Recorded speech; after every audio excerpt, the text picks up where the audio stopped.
I think people get wrong a lot is that you don't go and do plant medicine, all of a sudden you're healed and that's it. No. Like it brings up stuff and then you have to do the work. Like I felt pretty fucked up the next day. I was like angry and until I did integration with her. And then after that, I threw myself right back into therapy life coaching. I think what it does is that it kind of unlocks everything in a way and changes your brain. Welcome to the Multiverse, where we believe that mushrooms can actually change the world, and that if humans mirrored the magic and wisdom of the fungi kingdom, we would have a far more joyous and connected planet. Each week, we'll be meeting with thought leaders and experts to extract the best insights and stories across everything from functional fungi, psychedelic medicine, and so much more. Thanks for listening. Step into the Multiverse with us. Hi, everyone. Welcome back to another episode of Into the Multiverse. Today, we have one of the most interesting people I think I've ever met on the podcast, which I do not say lightly because I feel like I've met a lot of interesting people, but it's my friend, Vanessa Fitzgerald. You may know her by V's Honey if you are on Instagram. And I have a few things that I want to read as an introduction to you. Sounds good. So if you go to your website, this is the high level of how you describe yourself. You are a health and life coach, a recipe developer, an ex-yoga teacher that specializes in muscle testing, nutrition response training, overall wellness wizard. You know, a few other highlights. You were diagnosed with PCOS at age 19, celiac disease at age 23, Hashimoto's at age 25. You've been through your entire wellness journey, which you have shared online. And one of my favorite ways that I figured I would describe you is I went to your Instagram and I picked out my favorite highlights. Titles of the highlight reels. So I think a lot can be said about you by these highlights and shows the range. So here are some of my favorites on V's Honey Instagram. V's Vulva, holiday recipes, home health, filler fail, oat milk, colonics, enemas, NRT, tampons, and bacon. So that's just some context setting. But before we dive into all of that, I would love to go backwards and talk about your journey, where you started. It depends on where you want to start, but let's just say like 15 years ago, where were you and how did you close the gap into being the person that you are today? 15 years ago. I was in New York. I had just dropped out of NYU and I was always into health and wellness. It was always like my passion, my calling, have you, but I didn't grow up in a healthy household. So I don't even know how that happened. I like to call it a divine intervention. It just like came down to me from the gods and was like, you will be healthy. But I had all these health problems. So I didn't know. And also health wasn't a thing back then. It's not like it is now. It wasn't even a thing when I was growing up. Forget about it. So you really had to search to find, you were like a pioneer and somebody who was just beating, going to the beat of their own drum if you were into health. So trying to find a way to make a living in health was very difficult, especially when you drop out of school and because you don't feel like you fit in. It's not even an option as a school program at the time. And trying to figure out, how to be an adult in the world. I started modeling and I modeled for a little while with a company called IMG. And it was miserable doing that. And I was trying to still figure out how to be in health. So I became a Bikram yoga instructor. I worked for a healthcare startup in hospitals, basically as like a social worker of some sort. I worked for a health product. It's like an energy drink. I worked for them. And I was just trying to figure it out, right? But all the while having a lot of health issues. So I tried everything. I've tried acupuncture. I've tried all different kinds of healing modalities that you can imagine. Naturopaths, functional medicine doctors, to try and figure out how to reverse my symptoms and my blood markers. And it wasn't until I was one day like really feeling ill. I was walking into my holistic chiropractor who does something called SOT, sacral occipital technique in New York. And when I went in for my session, all of a sudden she had all these supplements lined up on her walls. And I'm like, what are these supplements that you have? And she's like, oh, it's this new modality that I'm training for called nutrition response testing. It's about cellular health. The idea that if cells can degenerate, they can regenerate, basically healthcare the way Mother Nature intended. I was like, oh my God, that sounds like my jam. I need to try this. These are my symptoms. Do you think it'll help me? She goes, yes. So I made an appointment. Within a week, half my symptoms went away. Symptoms that you'd be dealing with for how long? For, I want to say like at this point, like 4 months, new things. It was like the top eye doctor told me at the beginning of cataracts, and I do have macular degeneration in my DNA. And I was like, I'm 25 years old. I do not have cataracts. Sorry, not happening. And that POTS, something called POTS, basically it's where you stand up and you get so dizzy, you kind of almost black out. You don't faint, but you just like, you lose your vision. And that was happening a lot. My hair was falling out. I was feeling anxious and depressed. I had gone off my antidepressants and anxiety meds 4 or 5 years prior. And I was just like really in it. And all of those symptoms had gone away. So then I just started like becoming religious about it. And I became obsessed. And she then replaced a lot of like doctor visits. And even if I got the flu, I went to her. If I got a UTI, I went to her. If I got anything was going wrong in my body, I went to her immediately. I'm also very in tune with my body because, like I said, I think it's a calling. Like I'm very sensitive. I can feel it all, but not like in a hypochondriac way, like an obsessive way. It's more so like, oh, this is off. It could be better. And I just knew it could be better. So I became obsessed with the idea of becoming a practitioner. And finally, I got into the school because you have to go under a doctor's license. So I partnered with the doctor, worked in Queens for a little while underneath her, and then opened up my own practice. And after doing that in New York for a little bit, I eventually ended up in LA and starting my practice here. So the first time I heard about you, someone was like, I was describing various health issues that I was going to, and also like caveat context. I was a client of V's Honey for like 4 or 5 months, so like an extended period of time, and like it was massive for my entire journey, which we'll talk about more in a second. But someone described you to me as like, I went to this woman and she's incredible. She touches your arm and tells you what supplements to take and test them on your body. And then like you get better in like a week or 2 weeks and like all of your, just told me this, like, I was like, wait, I don't really understand. Like that was my high level introduction to nutrition response testing. Yeah. And it's still very new. Like obviously there's way more of a scientific explanation than what I just described. But for people that are new to it and like don't really understand what that is, because that is, a majority of what you spend your time doing in addition to like all of the other things that you share about and do on social media. But like day to day, you see clients, like 1 million of them a week. Yeah. What is nutrition response testing and muscle testing? So nutrition response testing is a form of muscle testing. So it looks like muscle testing, but what makes us different than muscle testing is that we're working on the body's autonomic nervous system. So the autonomic nervous system runs everything in your body. It tells you to walk, blink, chew, think, digest, go to sleep. It's comprised of your parasympathetic, rest, relaxation, digestion, and sympathetic, fight or flight, go, go, go. And we're all living in the sympathetic nervous system state pretty much most of the day in this day and age. So if those are sending incorrect signals in the body, your body isn't necessarily going to operate the way that it should. It could be anything from anxiety, insomnia, to just like little weird chronic stuff happening. You could also have gone to 1 million doctors or practitioners and been taking supplements or medications, and you're like, this hasn't done anything. It hasn't moved my blood markers. I don't feel any different. Or it's caused you to have a complete opposite reaction, like where you're chronically ill on another end of the spectrum.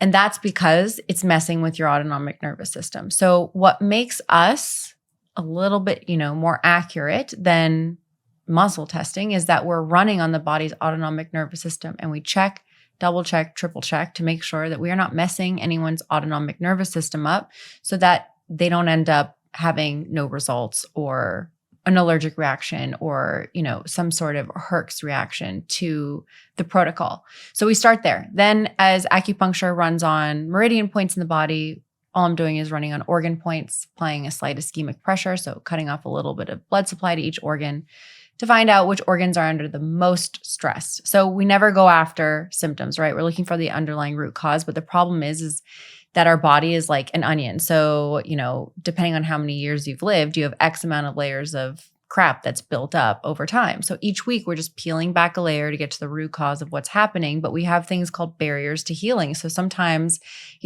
someone will come in to me with like a blood test that shows high levels of mercury.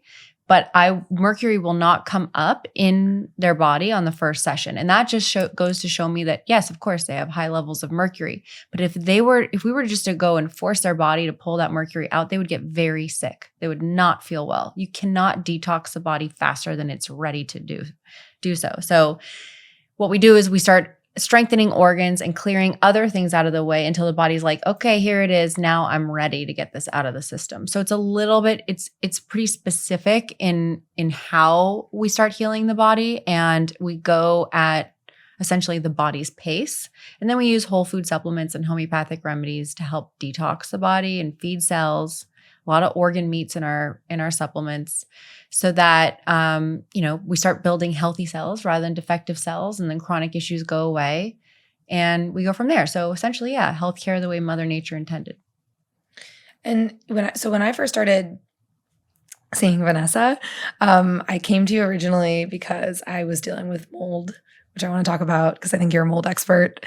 You probably see a lot of mold because you live in LA, and everyone in LA has mold. But one of the things that you shared with me, because I was dealing with mold, I was dealing with hormonal stuff, gut stuff, like all in one layer. And you described it like that. You were like, before you can even talk about, getting your period back, you have to look at your gut, or I can't remember what order you said, but like there's like layers in which you can address these things. Mm-hmm. And so it was really interesting because we worked on like mostly my mold, right, together. Yeah. And then I kind of, as I transitioned off from seeing you, then I started to like work on these other things. And I have a story that I want to share with you that I haven't shared on the podcast before, because it just happened like very recently. And it kind of goes into this like whole psychosomatic world, which I really want your opinion on.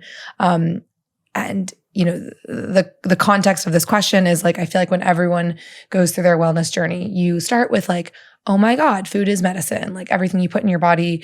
And then you go, maybe you go into your fitness journey and you're like, oh my God, these two things, amazing. Like this is the foundation of health. And then you realize like, spirituality and emotions are a huge part of all of these things. And you can be the most physically healthy person and do all the things and check all of the boxes. But if your mental wellness is not in check, then you can start to have physical symptoms that completely override all of these totally healthy things you're doing. So my story for you is I've been working on getting my period back for like the last few years. I was on birth control. I went, through this whole process with it, and it's been on my vision board. I'm like, I'm getting my period back this year. I've been working on my hormonal health with all these different things, you being a part of that journey. And on my vision board, I also had this red dress, and it kept coming to me. And I was like, just whatever reason, this red dress has been coming to me in dreams, various psychedelic experience I've been having. And I ended up like seeing the red dress, similar one online. I was like, oh my God, I have to get this red dress. End up wearing it to a party a few weeks ago. It was like a rose themed party actually for our friend Salim's company, because he's launching a new flavor of this drink. And I wore the red dress. The next morning I had a conversation with a friend, like release something emotional that I was going through. And for the first time in pretty much a decade, I would say, I went to the bathroom and I got my period. No. And I'm like, oh my God. Like, first of all, incredible. Best PR for this red dress from right? Reformation. Yeah. Anyway, but the reason why I wanted to share that is I think it's like a really good segue into, I would love to hear your experience, whether it's you personally, but like how your emotional state actually plays a part in your physical symptoms, and like, what does that relationship look like for you? I guess just start with yourself, and then we can talk about other people as well. But like, What does that look like for you? Well, first of all, I see this all the time in my practice. So I see a lot of people, and, I also see that it doesn't matter. I could throw the most amazing supplements at someone, and they could be on the best protocol towards healing. But if they have an emotional or energetic block, forget about it. It's not going to do anything for their body. Their cells aren't even going to resonate with that. So it's really important to work on those things and clear those blockages. I also have clients that email me Mayday emails all the time.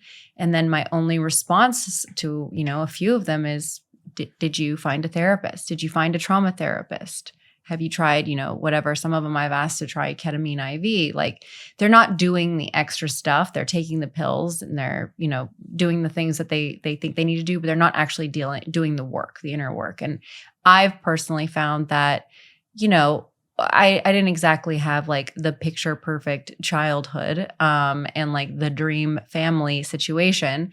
So I had my own trauma to sort through, which I've been sorting through since I was, probably I started at 17 trying to figure it out via therapy, medications, maybe some routes that were not working for me. And then it wasn't until I hit, I think it was 29. I was 29 years old. I was hearing a lot about ayahuasca, and I was recommended by a life coach I had to read this book, Ayahuasca in the Blood. So I read the book and I was pretty moved by it. And then Chelsea Handler had a short series, I think it was called Chelsea Does. And one was Chelsea Does Ayahuasca. And I watched it and I was like, oh my God, I have to do ayahuasca. So I went to our friend Jessie Israel, who had Medi Club at the time. And I was at a Medi Club session and I was talking to this guy and he was telling me about this woman in New Mexico. And I said, can I have her information? And I've never seen this guy since. I know his name. Like, I should go and thank him. So he connected me with this woman. And then I had another couple. I was like at a dinner party and they brought her up. They just come from her. And I'm like, this is a sign I have to go to this woman. So I was like, I need to do this before I turn 30 because I'm 29. Like, my career is not where I want it to be. I'm out of yet another relationship. I know that I'm not dealing properly with my stuff, even though I've sought therapy, I've sought life coaching, I was doing it, but like, what is not moving? Why am I still suffering in a sense? Because suffering at the end of the day is really a choice. Things happen, but we choose to suffer because of them. And I just was so tired. I was sick and tired of feeling sick and tired. So I went to New Mexico and I did ayahuasca. It was a light dose. It was a 1 round. It's all I needed. She did therapy with me before, during, and after. And it changed my life. Not that, which I think people get wrong a lot, is that you don't go and do plant medicine, all of a sudden you're healed and that's it. No. Like, it brings up stuff and then you have to do the work. Like, I felt pretty fucked up the next day. I was like angry and until I did integration with her. And then after that, I threw myself right back into therapy, life coaching. And I think what it does is that it kind of unlocks everything in a way and changes your brain. And what I realized is that while you can't change other people, you really can't change much of your external situation, but you can change yourself. And by osmosis, like, everything else changes around you. And it's hard to believe, but it's so true. When you shift your energy, you watch everything else around you shift energetically. And that's what started to happen for me. And so I didn't feel the need to like go back and do a bunch more journeys. And, yes, you're addicted to the high afterwards because you feel so great and light and whatever. But I think it's really important to do the work because at the end of the day, like, you could take yourself on a journey without any drugs too, is what I found, through breath work or through meditating. Like, you can take yourself there. You don't necessarily need the drug, but if you don't deal with those feelings, those emotions, the things that come up, the stuff that's stuck in there, you're just going to feel the need to have to go back again. So it started there.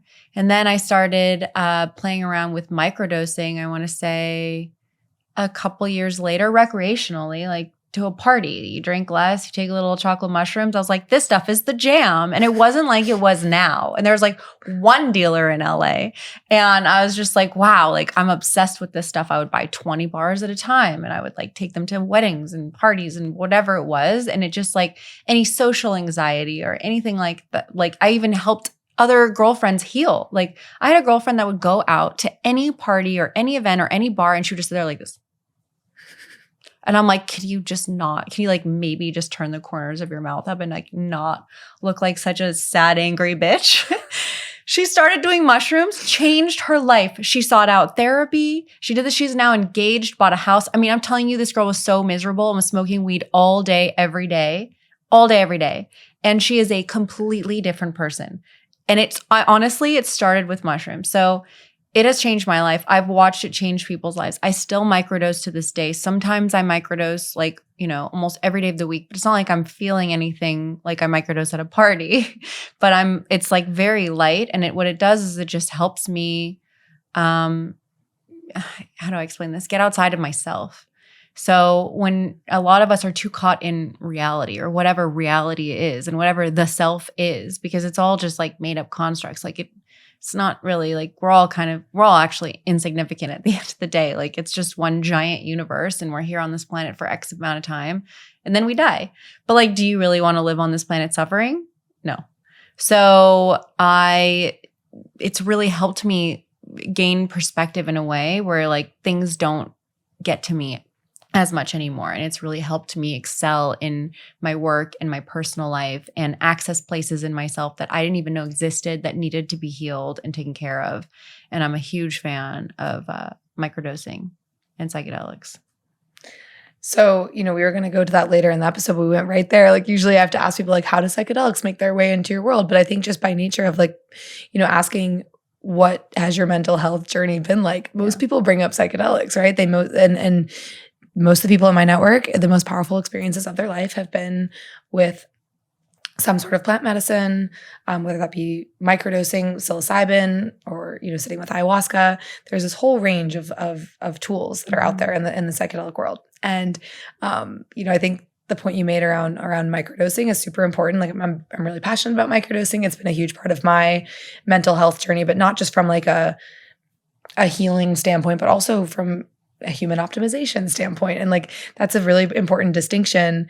And I'm curious if you have any thoughts on this. Like, there's most of what the psychedelic talk track is right now, especially as it comes to policy and companies that are working in the space, are all psychedelics for healing, right? And then there's psychedelics for human optimization. So there's, psychedelics for healing, taking people from like a 0 to a 5. And then psychedelics for human optimization, taking people from like an 8 to a 12. Right. And what do psychedelics look like in your life now? Like, how do you use them as a tool? You kind of mentioned it with microdosing, but like from the healing side of things, like what is the toolkit that you go to? What is kind of like the range of psychedelics or, amphetamines, whatever you want to call it? How do you use them in your life now? So I used to be on like a whole cocktail of pharmaceutical medications. Like at one point, I was on sleep meds, anti-anxieties, antidepressants, and Adderall all at once. I was Elvis. I was taking uppers, downers, and betweeners. I detoxed off everything. I mean, all of those other medications I detoxed off of around, like the antidepressants went around like 21. Xanax and Ambien went around like 24, 25, and then Adderall at 30. So once I had detoxed off all those meds, that's when and I'd done all the things to like rebalance my brain and my body. And, I was coasting. And like you said, it was like human optimization. It was going for me, at least from an 8 to a 12. Like, how can I just like live like my best life? And so for what microdosing looks like for me is that I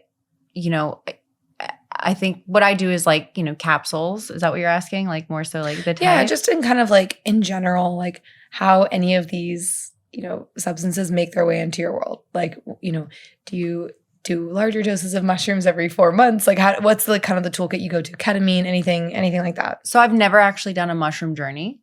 My ayahuasca journey had some mushrooms in it, but I've never done a mushroom journey. I've only ever microdosed on mushrooms. And of course, like more at a party and in my daily life, like a tiny amount where I don't really feel much. I remember I took one, and when I took it the first time, I was like, I think I texted you, I was like, oh my God, this is too strong. I'm at the gym and I am fucked up. Like I was like, even said to my trainer, I'm like, wow, like I took mushrooms and I'm like really feeling it, but it's supposed to be a microdose. Anyways, my body actually acclimated and balanced out. And like now I can take it without like feeling like, oh, I'm on mushrooms, you know what I mean? But what I've noticed is like a slight shift in my thinking, a slight shift in my productivity, a slight shift in just more being in the feminine sometimes, like just kind of letting things flow, not like letting things bother me too much, that type of thing. Helping with, anxiety and depression when it does come up, because I still have those cues, I think, in me, encoded in me. I think we're all very different. I just happen to be a very sensitive soul. And as much as I've like hated the fact that I'm that way, it's also a blessing because it's what makes me a great healer. But I'm not like, I don't crumble, you know what I mean? And I think that it helps me get things up and out and move through them and then optimize my mind and my body and my soul. So that's what I feel about mushrooms. And mushrooms is more of like it's like a steady thing that I do, weekly, bi-weekly, at least monthly. I don't think I go a month without having mushrooms in my system at some point. I did try ketamine IV a couple weeks ago. And it was an awesome journey. It was a beautiful journey. It's not like I've done, I think the craziest thing I've ever done, like the most intense, scary, beautiful, terrifying, don't know if I'm racing to go back and do it again, was Bufo, was Toad. And it's like DMT, but a little bit like crazier than DMT. And that was like insane. That moved. I went into that because I was carrying this pain that I knew was not mine. What happened is like I'd work all week with clients and I'd be absorbing their stuff. And like, doesn't matter, cord cutting, whatever ritual I was doing to try and get that in. Because I'm laying hands on people essentially all day, every day. Mm-hmm. And in order to get rid of that, I realized I had this pain and it wasn't mine. And this particular ceremony got rid of that. So I no longer come home from work hysterically sobbing, or at the end of the day, like feeling like, I can't get off the couch. Like that's how I was feeling all the time. That's gone. So that really helped me like get those cords off and then really, get my shield up and realize like what's theirs is theirs, what's mine is mine. And I also expelled a lot of pain. Like it felt like I was getting rid of ancestral pain, my mom's pain that's not mine, friends' pains that are not mine, exes' pains that are not mine. Like sounds were coming out of me that were not mine. And that was super helpful. The ketamine IV was a gorgeous trip. I thought it was like super fun while I was like in it. Really crazy feeling. And when I got out of it though, what was really weird for me with the ketamine is I became very irritable. I was really irritable afterwards. And I was really irritable the next day and the day after that. And it took about 2 days for me to like level out. And I did not integrate. I did not like go into therapy or process with anybody, nothing. I just like kept going. And I think that was possibly the problem. Mm-hmm. I don't have any I know ketamine has been shown to be great for chronic depression or PTSD. Well, I don't suffer from chronic depression now and I don't have any like severe PTSD. I think that it just, I don't know. I'm still trying to wrap my head around what that IV meant for me. Mm-hmm. If anything, it was just more of what I already know is like, we are all one. Like we are all kind of the same person. Like I had my girlfriend, Liz was like in my journey and mm-hmm. It was like, I was her and she was me. And she was part of my entire journey and it was totally weirding me out. But we were love that Liz showed up. Right? We were one and the same person. We're one person. And I was like, that just showed me like we are all one essentially. Mm. My boyfriend did it with me. He had a completely different experience, which was interesting. And then, I've tried microdosing on ketamine a few times, which has been super helpful with anxiety for sure. But what I have noticed is that it'll intensify any emotion I'm currently feeling, but it'll almost bring it up and it'll tie it back to some like weird childhood moment or earlier moment.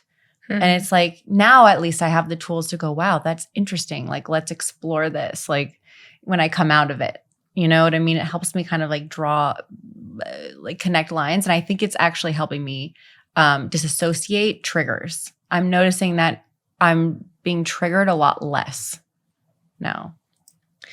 Yeah, I think it's a really beautiful full picture. Or long-winded. No, yeah, it's interesting that you started off, your explanation with Adderall and all these other pharmaceutical medications that you were on. And actually, when I first heard about you, it was through my sister, because my sister and a lot of people in my life have had,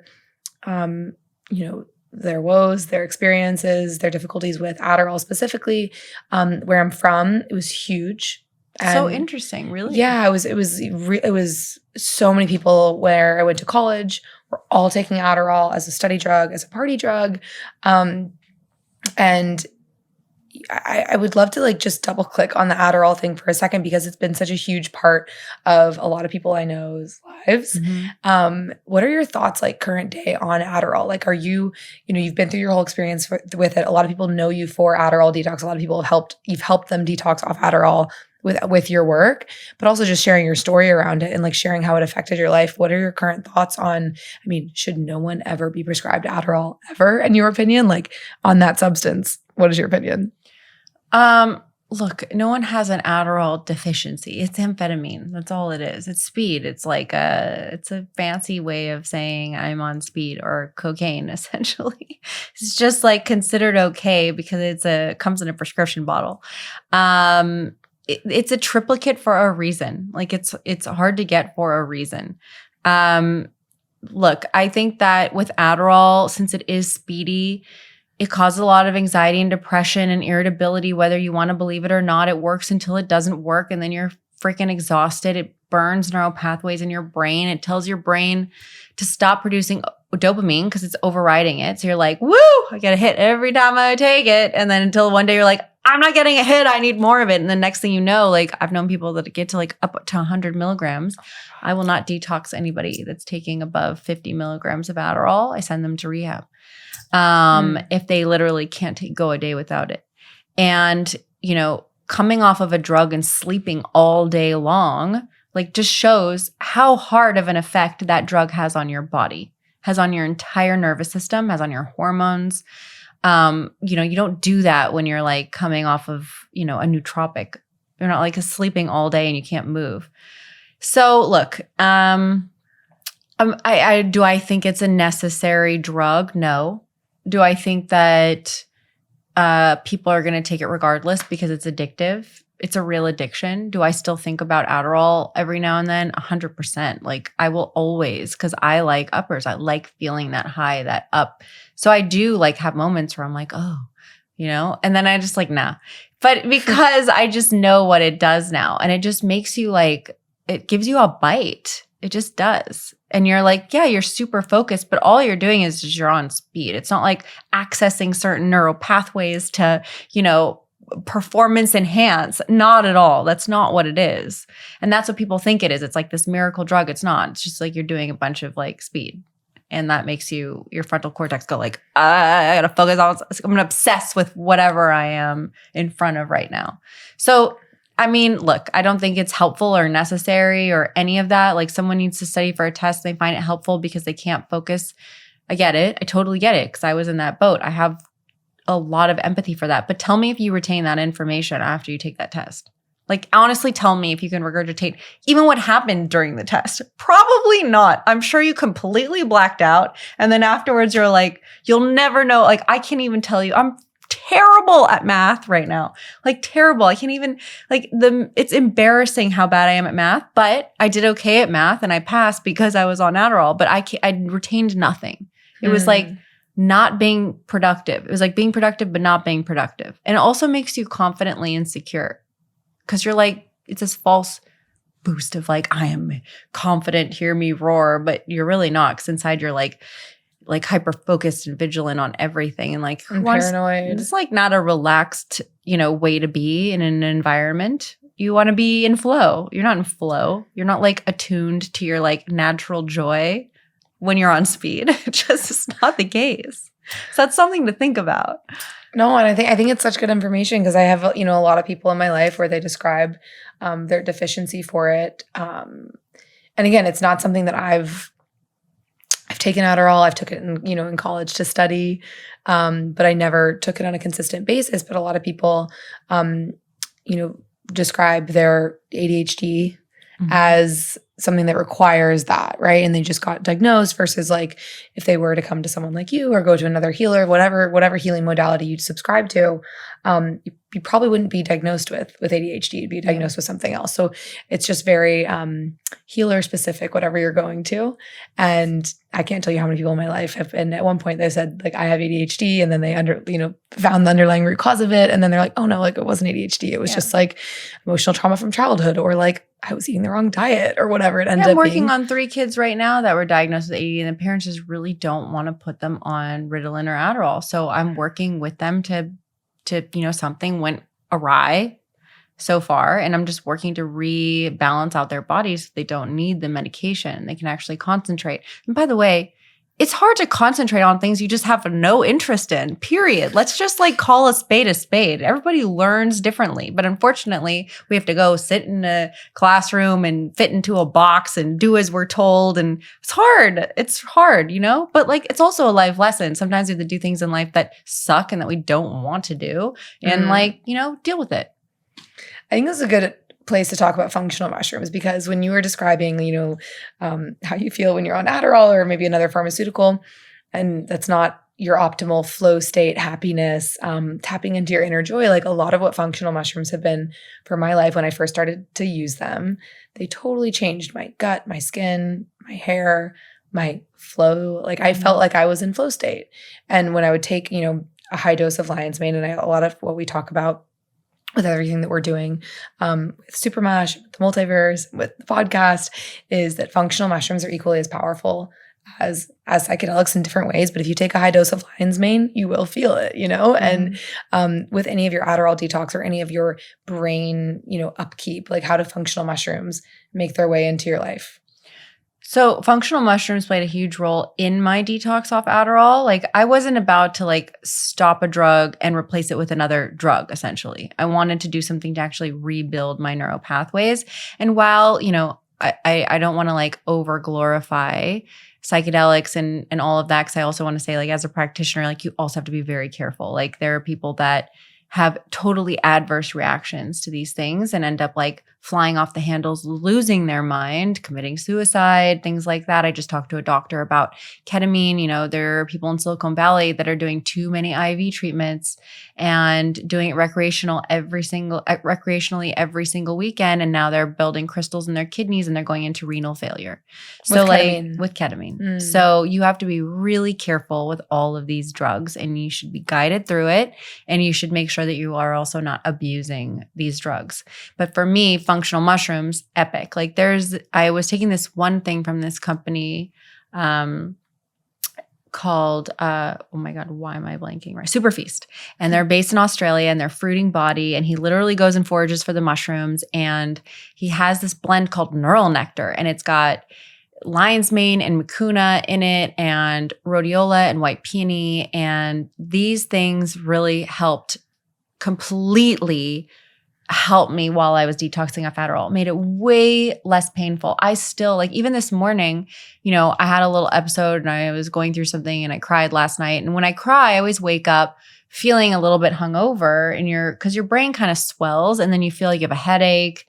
And then I just made a matcha and I put a little neural nectar in there, and it instantly went away, and I felt way more clear afterwards.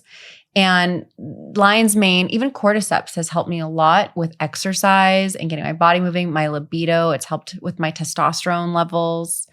I'm a huge fan of functional mushrooms. And reishi has helped a lot with anxiety. I'm actually on a lot of reishi right now, not for anxiety, but for certain hormonal things I'm going through. It's part of a whole tincture I'm taking, which is astragalus or astragalus. I'm not sure how you say it. And then reishi, ginseng, and I think one other thing is in there. But yeah, so I'm a huge fan of this stuff. And functional mushrooms were a huge part of a lot of people I know that were also detoxing off, pharmaceutical medications. They help replace without giving you that kind of frantic high. Mm-hmm. Even with a lot of people I know with caffeine detox, they'll go to, myself included, I stopped drinking caffeine. Now I drink matcha. So I very minimally, I just love matcha, mm-hmm. but minimal amounts of it. But lion's mane, cordyceps were just completely replaced my caffeine habit. And I didn't realize I was addicted to caffeine. Mm-hmm. But when I stopped cold turkey, I was like, oh my God, I feel frantic. And then I started using lion's mane, and it leveled me out. I felt like I was in flow state. I didn't really understand what flow state was before I discovered functional mushrooms. Oh yeah, totally. I totally agree with you on that one. So what I'd love to kind of move into as our kind of closing chapter is, I would like to circle back on,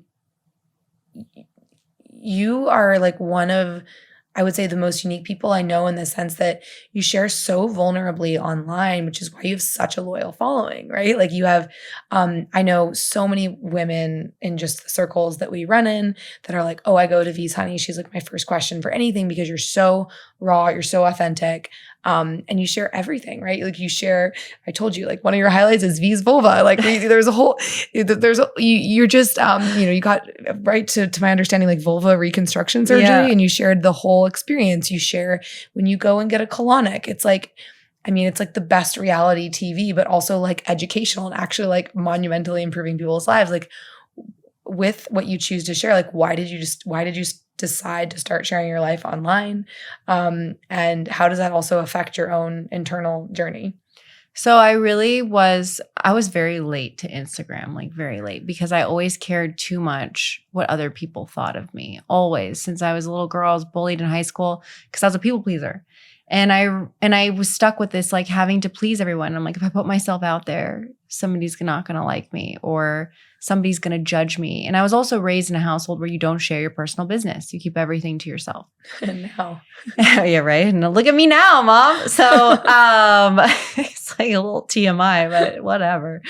And I think what happened was ayahuasca made me realize that everyone is going through the same thing. No one is exempt from pain. No one is exempt from feeling suffering, that we are all having a human experience on this earth. That's all it is a soul in a human body going through a journey. And once I realized that, and I would see people that were like essentially expanders to me, people like really just sharing authentically, like not in like an annoying way. I was like, wow, like there's a way to do it. Problem was I was having a really hard time getting myself off Adderall. I had tried twice before and failed. And so but I kept it a secret, and no man is an island. And the more you isolate and you keep things, quiet, the more likely you are to go and do it again, because you need community. And I felt like I was lacking in community. And I asked a few friends. I actually filmed myself for 4 days before going online about the Adderall. And just kept that because I was so terrified. And I asked a few friends. I even asked this woman. She's known as Srimati. She's married to Rich Roll. I had lunch with her, and because I've known her since I was like 11. And she was like, I think you should do it. And I was like, okay, I'm going to do it. And I did. And I had like 2,000 followers and I had 800 DMs. Like, to know that many people are going through the same thing as you, that you are not alone, was the most profound moment, one of the most profound moments of my life, to realize like how connected we all are, and to feel like I have a support system from people I don't even know, like the humanity, people that just came out just thanking me for sharing. I thought people were going to judge me, like, oh, you think you're into health, you call yourself a health coach, like, who do you think you are? Not one single person said that. And after that, I just realized, like, God, if I'm suffering from something, somebody else out there is suffering from something. It's even when I see people, I scroll through something and somebody's sharing something authentic, and I'm like, oh my God, like I'm going through that right now. Like, thank you for saying something, because it has just like made me feel less shame around it. Like, even last night, I was like, I wanted to share something and I was worried my boyfriend would get insulted or somebody would feel weird or start to judge me or who knows. But like, I'm dating a man very seriously that has kids, and I've never dated somebody with kids before. And while like everybody's lovely, the ex is amazing, the kids are amazing, everybody's amazing, like I feel like an asshole sometimes because I'm just having a really hard time with it. And I just said like, hey, does anybody out there have like success stories and really good advice for me? Because like as an only child, I'm struggling. And like it just brought me to tears, the amount of people that wrote me the most beautiful stories and sharing their experience with me. And I think that, more vulnerability, as Brene Brown talks about all the time. Mm-hmm. The Gifts of Imperfection changed my life. That book is epic. If anyone is struggling with perfectionism, read that book. It'll change your life. Also, Gary Vee, Crushing It, will also change your life, because these two books are like, wow, you should give way less fucks. Also, The Art of Not Giving a Fuck. The Art of Not Giving a Fuck, yep. Like, these are all books where like we need to give less fucks, and we also need to be from a vulnerable place and operate from love, because that's what you get in return. And I don't know, it just helps things pass easier. And so I'm very passionate about remaining authentic. I don't like look for things to share, but if I'm really struggling with something or something's like really burning on me and I feel called to share it, I will share it, because I think it's important. It's just like with my vulva surgery. I was just like, God, how am I can't authentically get online and like do things when I'm like always talking about eating and exercising. I can't exercise for pretty much a month. Everything's going to look differently. I'm going to be too focused on my vaginal healing that I won't even be able to like operate online. Am I going to just disappear online? I mean, I could. And I thought, my boyfriend was like, well, what if there are other women suffering from this? What if they're insecure? What if they don't like the way they look? What if they're sexually repressed because of it? What if they're in pain because of it? What if sex is painful for them and they don't even know that this is an option? Like, don't you think it's almost your duty to share this because of what you already share? And when he gave me the go ahead as like a MD who's not even online, I was like, sure, let's do this. So I shared it. And honestly, it's a lot of women were like, oh my God, they haven't even looked at themselves with a mirror before. Like, how do you not know what it looks like down there? You got to look, girls. Look yourselves.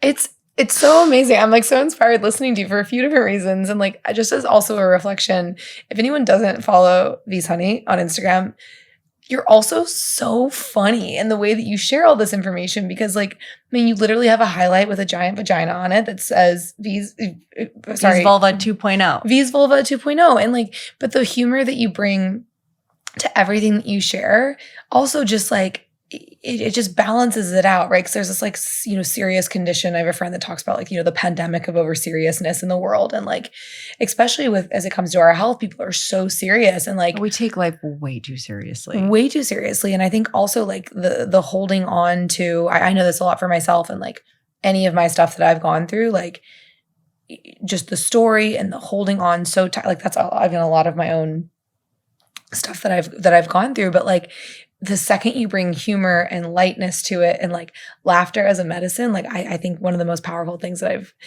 a lot of people have ever experienced is just like dying laughing and like what that does to your nervous system. Oh my God. And so like the combination, just as a reflection, like I love your content because like I learn a lot, but also you're just so entertaining and so funny. And like, I think that's something that, you know, as I'm like sharing information out in the world, I'm like, I want to bring both. I want to bring like the humor and like ridiculousness, but also like the knowledge and like, and combine them in a really beautiful way. So I love your content. Keep doing what you're doing. Okay. A few final like last questions for you. I think we covered a lot of ground. I want to do another one of these.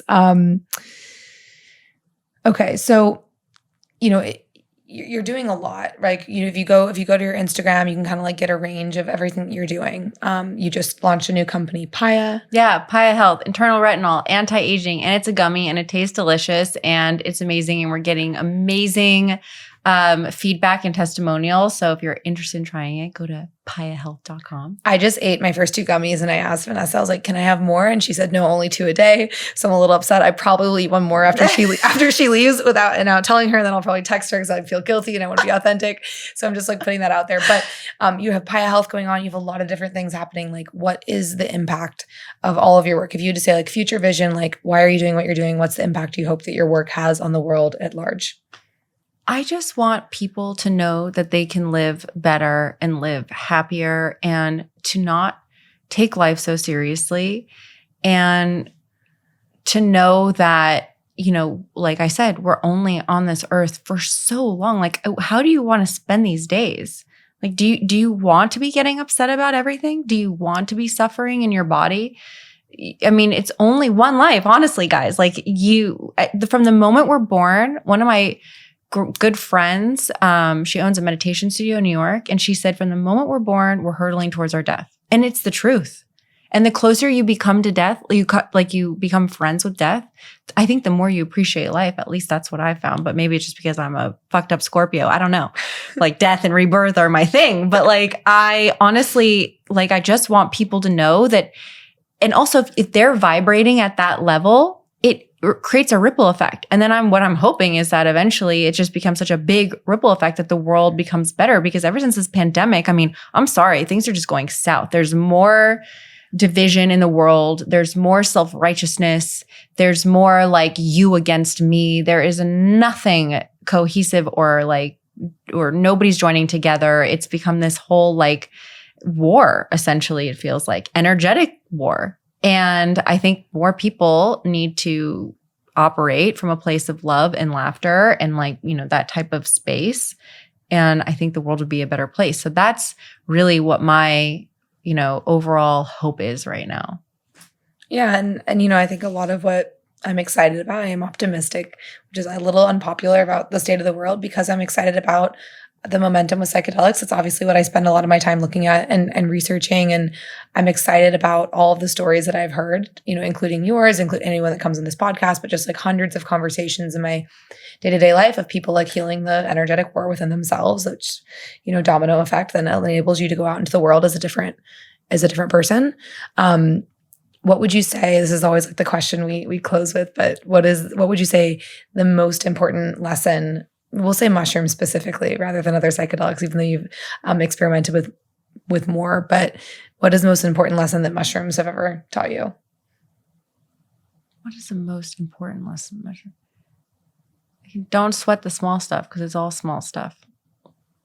Don't take yourself or life too seriously. That's really what it's taught me the most. I love that. Okay, last actual question is, what's next for you, V's Honey? Where can people find you over the next 6 months? Anything specific you want to share? You shared a little bit about Paya, and then like where can people find you online? So you can find me at V's Honey. You can find me at vshoney.com or Paya Health. It's the handles at Paya Health or payahealth.com.